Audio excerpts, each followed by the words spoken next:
بسم اللہ الرحمن الرحیم۔ السلام علیکم ورحمۃ اللہ وبرکاتہ۔ ناظرین، حارثہ بن سراقہ رضی اللہ تعالی عنہ ایک انصاری صحابی تھے۔ سیرت نگاروں نے ان کا تذکرہ غزوہ بدر کے شہداؤں میں کیا ہے۔ غزوہ بدر کفر و اسلام کے درمیان پہلی جنگ نہایت ہی دور رس نتائج اور اہمیت کی حامل تھی۔ یہ حق اور باطل میں فرق کرنے والی تھی۔ یہی وجہ ہے کہ اسے غزوۃ الفرقان بھی کہتے ہیں۔ اللہ کے رسول صلی اللہ علیہ وآلہ وسلم نے جب لوگوں کو دعوت جہاد دی اور ان سے کفر کے مقابلے کے لیے نکلنے کو کہا تو حارثہ رضی اللہ تعالی عنہ اپنی والدہ کے پاس آئے۔ ان کی والدہ بوڑھی ہو چکی تھیں، خاوند پہلے ہی فوت ہو چکا تھا۔ بڑھاپے کا واحد سہارا حارثہ تھے جن سے شدید محبت تھی۔ یوں تو تمام مائیں اپنی اولاد سے بہت محبت کرتی ہیں اور پیار کرتی ہیں، مگر اکلوتی اولاد کی وجہ سے ان کی محبت ضرب المثل تھی۔ بیٹے کی معمولی تکلیف پر تڑپ اٹھتی تھیں۔ سردی کے موسم میں ذرا سی سردی پر پریشان ہو جاتی کہ کہیں میرے بیٹے کو سردی نہ لگ جائے۔ گرمی کے موسم میں یہ پریشانی لاحق ہوتی کہ کہیں میرے بیٹے کو لو نہ لگ جائے۔ اور آج بیٹا اپنی والدہ کے روبرو کھڑا تھا۔ ماں نے بیٹے کی طرف دیکھتے ہوئے کہا، بیٹے اب تم بڑے ہو چکے ہو، میری ایک ہی خواہش ہے کہ اب تمہاری شادی کر دوں، تمہاری اولاد ہو، میں ان سے دل بہلاؤں، ان سے کھیلوں۔ اور بیٹا کہہ رہا ہے، اماں جان آپ کو معلوم ہی ہوگا کہ اللہ کے رسول صلی اللہ علیہ وآلہ وسلم نے جہاد کا اعلان کیا ہے، میں بھی لوگوں کے ساتھ جہاد کے لیے جانا چاہتا ہوں، آپ کی اجازت لینے کے لیے حاضر ہوا ہوں، اماں جان مجھے خوشی خوشی اجازت عطا فرمائیں۔ والدہ کہنے لگیں کہ بیٹے مجھ سے تمہاری جدائی اور مفارقت برداشت نہ ہو پائے گی، تم میرے پاس ہی رہو۔ ادھر حارثہ رضی اللہ تعالی عنہ اپنی والدہ سے بار بار اجازت کے لیے اصرار کر رہا ہے، اس کے ہاتھ چوم رہا ہے، سر چوم رہا ہے، کہتا ہے کہ اماں جان خوشی سے اجازت دے دیں۔ جب بیٹے کا اصرار حد سے بڑھا تو بوڑھی والدہ نے کہا کہ بیٹے ٹھیک ہے، تم جہاد پر جانا چاہتے ہو، میں تمہیں اجازت دے دیتی ہوں، مگر سنو تمہارے بغیر میرا دل نہیں لگے گا، جب تک تم واپس نہیں آ جاتے مجھے کھانا پینا اچھا نہیں لگے گا، مجھے چین نہیں آئے گا۔ پھر والدہ اٹھی، اپنے بیٹے کو اپنے ہاتھ سے کپڑے پہنائے، تلوار اس کے گلے میں لٹکائی، پھر بیٹے کی پیشانی پر بوسہ دیا اور اسے میدان جہاد کی جانب روانہ کر دیا۔ جب مسلمان بدر کے مقام پر پہنچے تو کنویں کے پاس پڑاؤ ڈالا۔ ادھر قریش بھی اپنے لاؤ لشکر کے ساتھ وارد ہوئے۔ پھر یوم الفرقان آ گیا، حق اور باطل کے درمیان فیصلے کا دن۔ مسلمانوں نے بھی اور کفاروں نے بھی لڑائی کے لیے صفیں باندھ لی۔ خود رسول اللہ صلی اللہ علیہ وآلہ وسلم نے مسلمانوں کے لشکر کی صف بندی فرمائی۔ آپ نے حباب بن منظر رضی اللہ تعالی عنہ کے ساتھ مشورے پر آگے بڑھ کر پانی کے کنویں پر قبضہ کر لیا تھا اور اس کی حفاظت کے لیے ایک انصاری جوان حبان بن عرقہ رضی اللہ تعالی عنہ کو مقرر کیا کہ کوئی بھی دشمن اس میں زہر نہ ملا دے۔ چنانچہ ان کو یہ ہدایت کی گئی کہ دشمن کا کوئی بھی آدمی کنویں کے قریب بھٹکنے نہ پائے۔ بنی نجار سے تعلق رکھنے والے یہ صحابی تیر چلانے میں بڑی مہارت رکھتے تھے، ان کا نشانہ کم ہی چوکتا تھا۔ لڑائی شروع ہونے سے ذرا پہلے حارثہ رضی اللہ تعالی عنہ کو پیاس محسوس ہوئی اور انہوں نے کنویں کا رخ کیا۔ وہاں پہنچ کر کنویں سے پانی نکالا، اپنی پیاس بجھانا چاہتے تھے کہ کنویں کی حفاظت پر مامور انصاری صحابی نے سمجھا کہ یہ دشمن کا آدمی ہے جو کنویں میں زہر ملانا چاہتا ہے یا مسلمانوں کو ایذا پہنچانا چاہتا ہے۔ کہنے لگے، نعوذ باللہ، اسلام کا یہ دشمن ہمارے کنویں کو خراب کرنے کے لیے آیا ہے۔ انہوں نے اپنے تیر کو کمان میں رکھا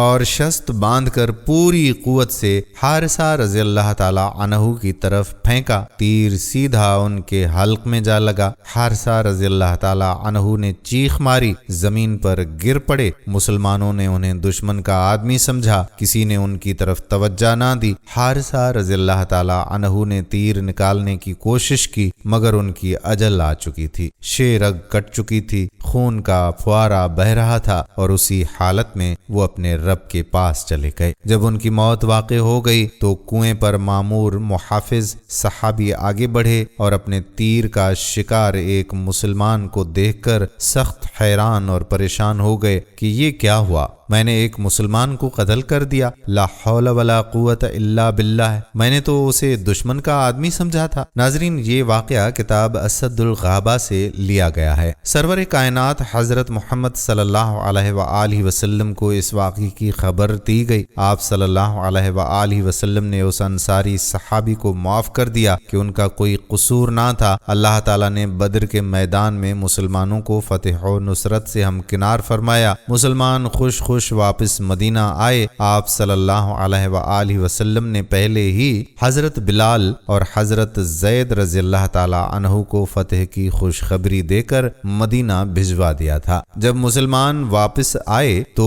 اہل مدینہ نے مجاہدین کا والہانہ استقبال کیا۔ عورتیں، بچے اور بوڑھی عورتیں اپنے خاوندوں، اپنے باپوں اور اپنے بیٹوں کے انتظار میں تھیں۔ رشتہ دار والہانہ طور پر اپنے عزیزوں کا استقبال کر رہے تھے۔ انہی استقبال کرنے والوں میں ام حارثہ رضی اللہ تعالی عنہا بھی موجود تھیں۔ مسلمان مجاہد مدینہ میں داخل ہوئے۔ بچے آگے بڑھ بڑھ کر اپنے باپوں کو سلام کر رہے ہیں، ان کے احوال پوچھ رہے ہیں۔ ام حارثہ رضی اللہ تعالی عنہا ایک طرف شوق انتظار میں کھڑی ہے کہ کب اس کا لخت جگر آئے، اس کو سینے سے لگائے، اپنی اداسی دور کرے۔ قافلے آتے رہے، اس کے پاس سے گزرتے رہے، مگر ان میں اس کو اپنا لخت جگر حارثہ نظر نہ آیا۔ دل میں طرح طرح کے وسوسے اور خدشات پیدا ہو رہے تھے۔ آخر دل کو تھام نہ سکی، ایک صحابی کا راستہ روک کر کھڑی ہو گئیں۔ پوچھا، تم حارثہ کو جانتے ہو؟ انہوں نے کہا کہ ہاں جانتا ہوں، مگر تمہارا حارثہ سے کیا تعلق؟ کہنے لگی کہ میں اس کی والدہ ہوں، میں ام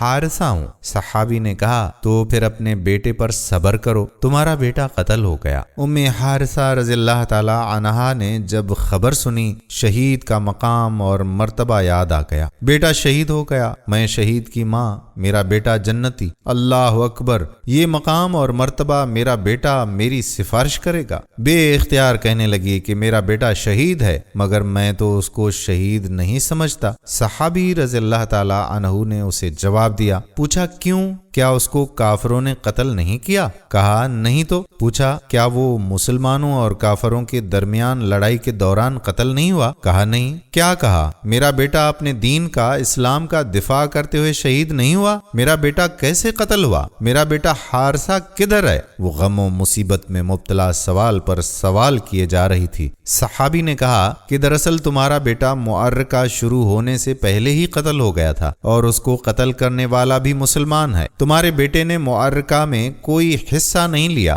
اماں نے کہا کہ تمہارا مطلب یہ ہے کہ میرا بیٹا شہید نہیں ہے؟ صحابی نے کہا کہ وہ شہید تو نہیں، مگر ہو سکتا ہے کہ اللہ تعالیٰ اپنے فضل و کرم سے اسے جنت نصیب کر دے۔ اس بوڑھی اماں نے جب سارا قصہ سنا تو مضطرب اور بے چین ہو کر کہنے لگی کہ کائنات کے امام حضرت محمد رسول اللہ صلی اللہ علیہ وآلہ وسلم کہاں ہیں؟ صحابی نے کہا کہ وہ دیکھو، اللہ کے رسول تشریف لا رہے ہیں۔ وہ دوڑتی ہوئی آگے بڑھی، آنکھوں سے آنسو جاری ہیں۔ غم اور علم کا پہاڑ آ پڑا کہ جوان اکلوتا بیٹا شہید نہیں ہوا۔ مشفق اعظم صلی اللہ علیہ وآلہ وسلم نے دیکھا کہ ایک خاتون آ رہی ہے، رک گئے۔ اماں پاس آئی تو پوچھا، کون؟ کہا کہ ام حارثہ۔ فرمایا، ام حارثہ کیا چاہتی ہو؟ عرض کیا کہ اللہ کے رسول صلی اللہ علیہ وآلہ وسلم، آپ کو خوب معلوم ہے کہ مجھے اپنے بیٹے حارثہ سے کتنی محبت تھی۔ سارا مدینہ میری محبت سے خوب واقف ہے۔ مجھے معلوم ہوا ہے کہ میرا بیٹا قتل ہو گیا ہے۔ اللہ کے رسول، مجھے بتائیے کہ قتل کے بعد حارثہ کہاں ہے؟ میرا لخت جگر کہاں ہے؟ اگر تو جنت میں ہے تو میں صبر و شکر کروں، اور اگر وہ جنت میں نہیں ہے تو پھر مجھے اجازت دیں کہ میں اس کا نوحہ کروں، خوب روں، اتنا روں کہ اس سے پہلے اس کی مثال نہ ہو، حتیٰ کہ مجھے قرار آ جائے۔ اللہ کے رسول صلی اللہ علیہ وآلہ وسلم نے اس کی طرف دیکھا، دیکھ کر فرمایا، ام حارثہ کیا کہتی ہو؟ کہنے لگی، یا رسول اللہ، وہی جو آپ مجھ سے سن چکے ہیں۔ اگر جنتی ہے تو صبر اور شکر کر لوں، اور جنتی نہیں تو کم از کم نوحہ کر لوں۔ کائنات کی سب سے شفیق شخصیت نے رحمت بھری نظروں سے دیکھا، ایک بوڑھی عورت اپنے بیٹے کے لیے تڑپ رہی ہے پھر بھی صبر کا مظاہرہ کر رہی ہے۔ وہ اگر اس کے سامنے ہوتا تو اسے گلے سے لگاتی، اس کا منہ چومتی، اپنے سے کبھی جدا نہ ہونے دیتی۔ ام حارثہ نہایت اضطراب کے عالم میں کھڑی نتیجے کا انتظار کر رہی ہے۔ نہ جانے آپ کیا فرماتے ہیں، قدموں میں لغزش ہے، حلق خشک ہو گیا ہے، چہرے پر آنسو ٹھہر گئے ہیں، حسرت بھری نظروں سے دیکھ رہی ہے کہ ابھی وہ زبان میں حرکت آنے والی ہے جس سے صرف سچ نکلتا ہے۔ نبی کریم صلی اللہ علیہ وآلہ وسلم نے جب اس عورت کی اپنے بیٹے سے محبت اور عجز و انکسار دیکھا تو فرمایا، ام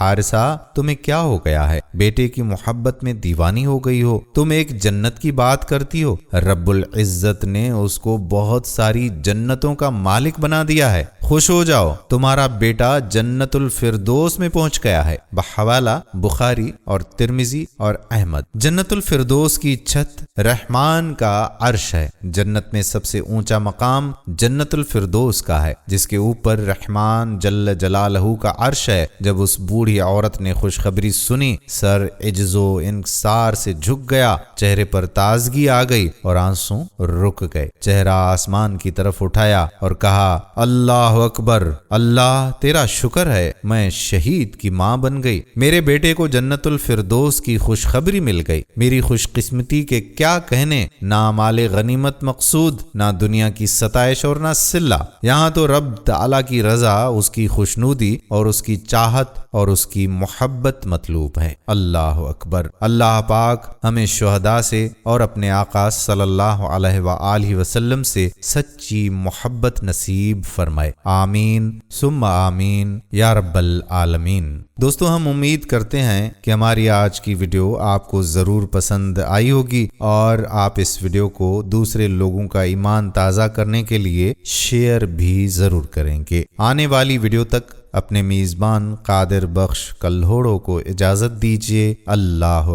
حافظ۔